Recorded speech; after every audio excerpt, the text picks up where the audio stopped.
మరి ఈరోజు జగన్మోహన్ రెడ్డి గారు,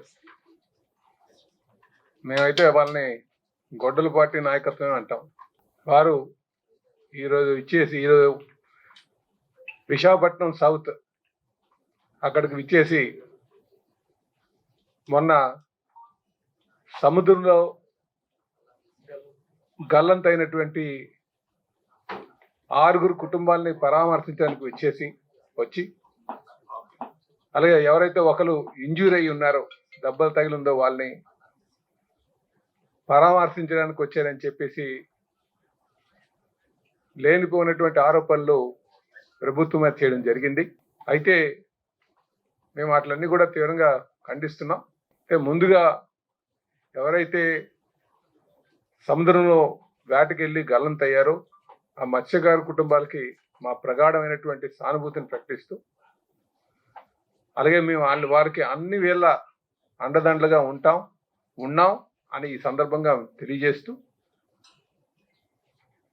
మన రాష్ట్ర చరిత్రలోనే చనిపోయిన 72 గంటల్లో ఆ బాధిత కుటుంబాలకి 10 లక్షల కాంపెన్సేషన్ ఇచ్చినటువంటి దాఖలాలు గతంలో లేదు. మొట్టమొదటిసారి జరిగినటువంటి విషయాన్ని మనందరూ కూడా తెలుసుకోవాలి. బాడీ ట్రేస్ అవుట్ అవ్వాలి, లేకపోతే ఎన్నో ఈ ప్రొసీజర్ డిలేస్ ఉండేవి. అలాంటిది కాకుండా బాధిత కుటుంబం పక్షాన ఉండాలని ఒక ఆలోచనతో గౌరవ ముఖ్యమంత్రి గారు నారా చంద్రబాబు నాయుడు గారు ఆదేశాలు ఇవ్వడం, సంబంధిత మంత్రులు అందరూ అక్కడికి వెళ్ళడం, వాళ్ళతో మాట్లాడడం, శాసనసభ్యులు వెళ్ళడం, వాళ్ళతో మాట్లాడడం, వెంటనే 72 గంటల్లోనే 10 లక్షలు చెప్పినా కాంపెన్సేషన్ ఇచ్చాం. మేము జగన్మోహన్ రెడ్డి గారికి ఒకటి అడుగుతున్నాం, మీరు ఇక్కడికి వచ్చి వెళ్ళారు, ముందు ఇక్కడి నుంచి వెళ్లే ముందు మీరు చెప్పాల్సినటువంటి కొన్ని సమాధానం ఉన్నాయి. అసలు మీ హయాంలో చనిపోయినటువంటి మత్స్యకారులకి ఎంతమందికి ఇచ్చారు? మీరు ఆ ఫిషరీస్ డిపార్ట్మెంట్లో ఉన్నటువంటి డబ్బుల్ని మీరు డైవర్ట్ చేశారా లేదా? ఈ రెండింటికి మీరు సమాధానం చెప్పాలి. తుఫాన్లో దెబ్బతిన్నటువంటి బోట్లకి మీరు డబ్బులు ఇచ్చారా? వీటికి సమాధానం చెప్పండి. కూటమి ప్రభుత్వం అధికారంకి వచ్చిన తర్వాత సుమారు 116 మందికి గాను 63 మందికి కాంపెన్సేషన్ ఇచ్చింది కూటమి ప్రభుత్వం ఇచ్చింది. చంద్రబాబు నాయుడు గారు ఒక ఆదేశాలతో ఇచ్చారు. సుమారు 3,15,00,000 రూపాయలు చనిపోయినటువంటి కుటుంబాలకి ప్రభుత్వం తరఫున 5 లక్షలు చొప్పున ఇచ్చాం. తర్వాత అమౌంట్ ఇంకా ఇన్సూరెన్స్ అమౌంట్ వెళ్ళింది. ఇది కాకుండా వాళ్ళు పెట్టినటువంటి బకాయిలు ఏవైతే ఉన్నాయో సుమారు 50-60 కోట్ల బకాయిలు అన్ని కూడా కూటమి ప్రభుత్వం వచ్చిన తర్వాత క్లియర్ చేయడం జరిగింది. ఇవన్నీ వీటికి సమాధానం చెప్పకుండా లేనిపోయినటువంటి ఆరోపణలు చేసి ప్రభుత్వం సకాలంలో స్పందించలేదని ఇలాంటి మాటలు చెప్పేసి న్యాయము, ధర్మము, మానవత్వం కోసం మాట్లాడుతున్నారు. మరీ విడ్డూరంగా న్యాయం కోసం, ధర్మం కోసం, మానవత్వం కోసం మాట్లాడేటువంటి పరిస్థితి వచ్చింది అక్కడ. ఇవన్నీ వింటే ప్రజలు నవ్విపోతున్నారు. ఇంకోటి, అక్కడ ఈయన అనౌన్స్ చేస్తారేమో అనుకున్నారు. మేము చాలా మందితో ఫిషర్మెన్తో మాట్లాడాం, అమ్మ మేము ఇచ్చాం కదా మళ్ళీ మీరు వెళ్తున్నారు అక్కడికంటే, వాళ్ళు ఏమన్నారంటే, బాబు ఏదో ఇస్తారు కదా బాబు, ఏదో అనౌన్స్ చేస్తాడు ఆయన, ఆ అనౌన్స్ చేస్తే వచ్చిన వాళ్ళకి ఎంతో కొంత ఇస్తారు కదా. ఎంత ఆశ్చర్యం అంటే 45 నిమిషాలు మాట్లాడి ఒక పైసా కూడా అనౌన్స్ చేయకుండా వెళ్ళారు. మేము అపోజిషన్లో ఉన్నప్పుడు అగ్ని ప్రమాదం అక్కడ మన పోర్టులో జరిగితే మేము డబ్బులు ఇచ్చాం.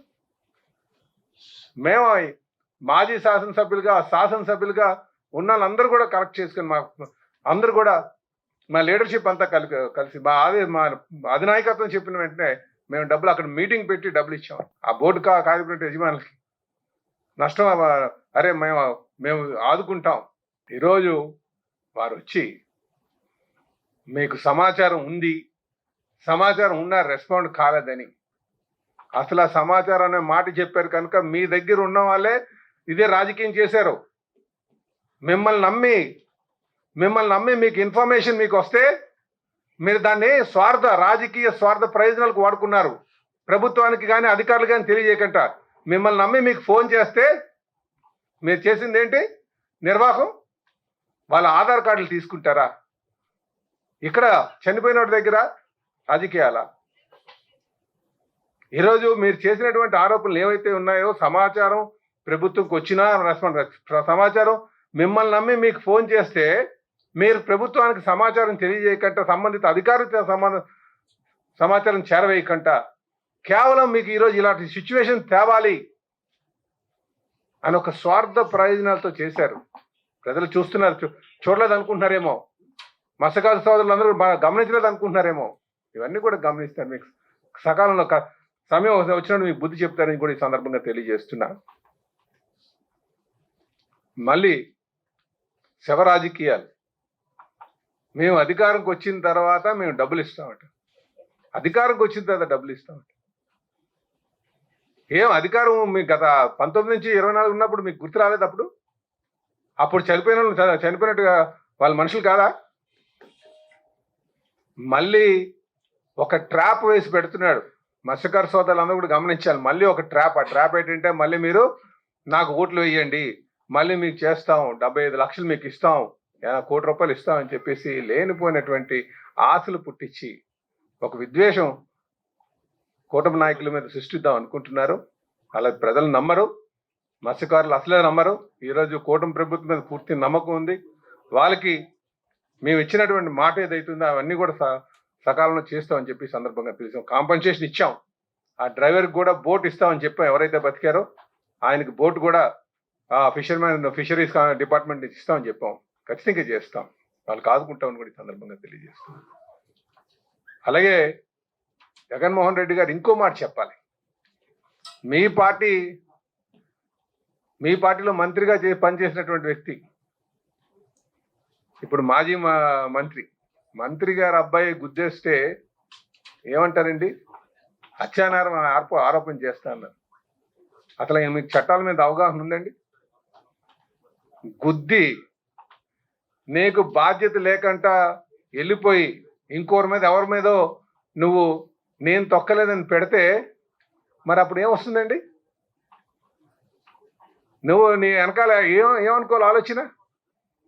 గుద్ది పొరపాటు యాక్సిడెంట్ చేస్తే తప్పేం లేదు.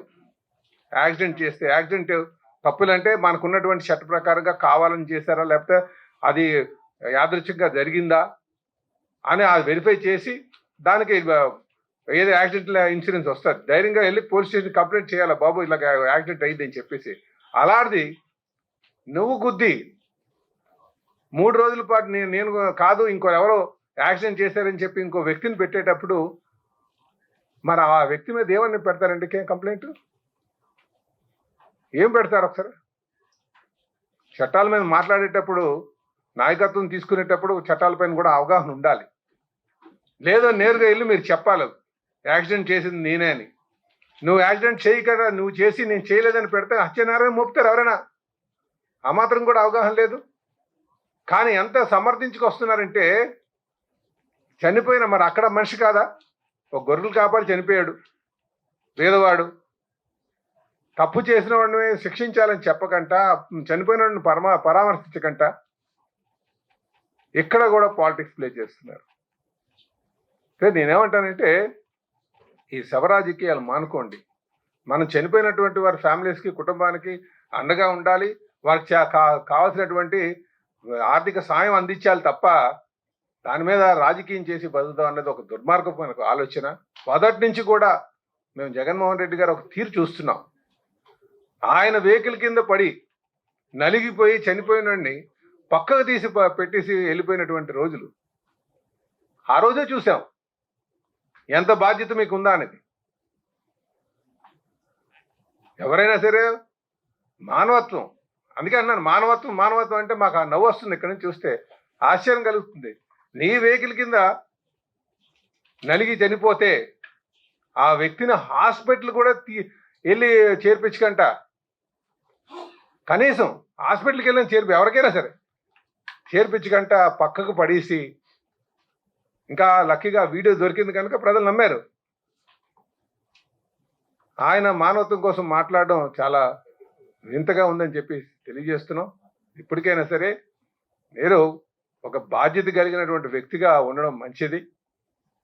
లేనిపోయినటువంటి 1 కోటి రూపాయలు ఇచ్చేస్తాను, 2 కోట్లు ఇచ్చేస్తాను అని చెప్పేసి లేనిపోయినటువంటి ఆశలు పుట్టించద్దు. ప్రజలు మిమ్మల్ని నమ్మే పరిస్థితులే లేరు, మత్స్యకారులు అంతకంటే లేరని చెప్పి ఈ సందర్భంగా తెలియజేస్తూ మరొక వారు చనిపోయినటువంటి మత్స్యకార సోదరులకి మా ప్రగాఢమైన సానుభూతి.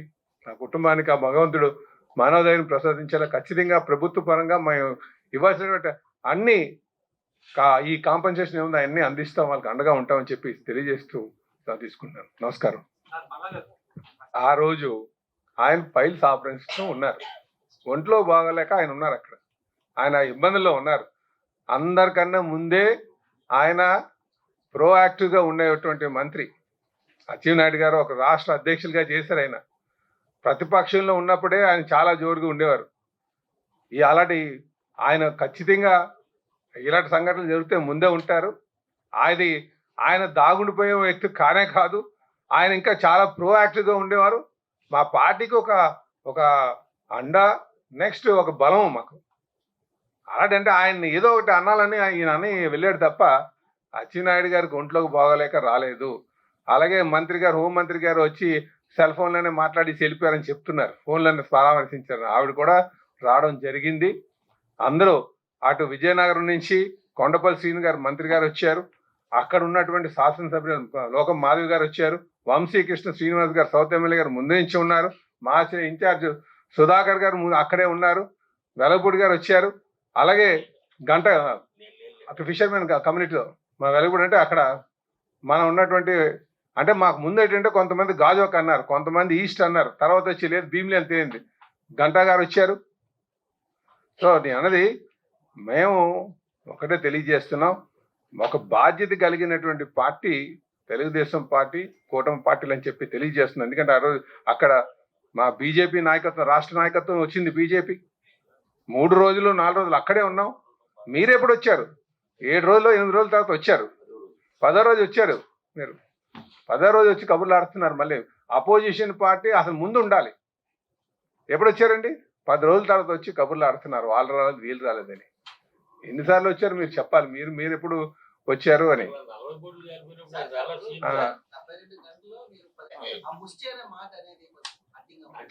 ఏమండి ఆయన మరి మేము అదే అంటున్నాం.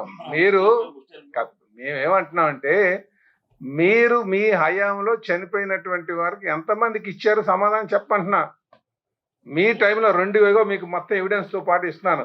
ఏ సంవత్సరంలో ఎంతమంది చనిపోయారు, ఎంత డబ్బులు ఇచ్చారు. 19 నుంచి 24 మధ్యన 116 మందికి 63 మందికి మేము క్లియర్ చేసాం. ఇంకా 52 మంది ఉన్నారు, వాళ్ళ రికార్డ్స్ కోసం ఎదురు చూస్తున్నాం, వాళ్ళు కూడా క్లియర్ చేస్తాం. ఏమో మీకు డేట్లతో పాటు పేర్లతో పాటు ఇస్తున్నాం.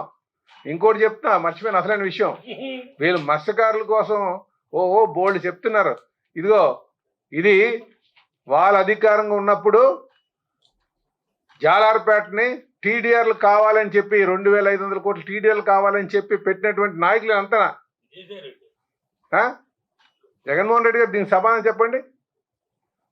జాలార్పేటకి ఇది ఇనాం ల్యాండ్, ఎన్నో తరాల నుంచి అక్కడ ఉంటే ఇది ఇనాం ల్యాండ్, దీనికి టీడీఆర్ ఇవ్వాలని చెప్పేసి మీరు పెట్టినటువంటిది పెట్టలేదా? మీ నాయకత్వం పెట్టలేదు? సమాధానం చెప్పండి. మత్స్యకారుల సోదరులకు చెప్పనండి. వీళ్ళు మానవత్వం కోసం, న్యాయం కోసం, ధర్మం కోసం చెప్తున్నారు మరి విడ్డూరంగా. కనుక మేము ఒకటే చెప్తున్నాం, ఇక్కడ విశాఖపట్నం ప్రజల్ని మీరు ఎన్ని మభ్యపెట్టినా మీ ట్రాప్లో పడరని చెప్పి సందర్భంగా తెలియజేస్తున్నాను. గత 5 సంవత్సరాలుగా మీరు చేసినటువంటి, మీ అధికారులు ఉన్నప్పుడు చేసినటువంటి దురాఘాతాలన్నీ కూడా ప్రజలందరికీ గుర్తున్నదని కూడా ఈ సందర్భంగా తెలియజేస్తున్నాం. అయితే మేము బాధిత కుటుంబాల పక్షాన్ని ఎప్పుడు ఉంటాం, వాళ్ళు ఆదుకోవడానికి ఎప్పుడు ఉంటాం, వాళ్ళకి అండగా ఉంటామని చెప్పి తెలియజేస్తున్నాండి. నమస్కారం.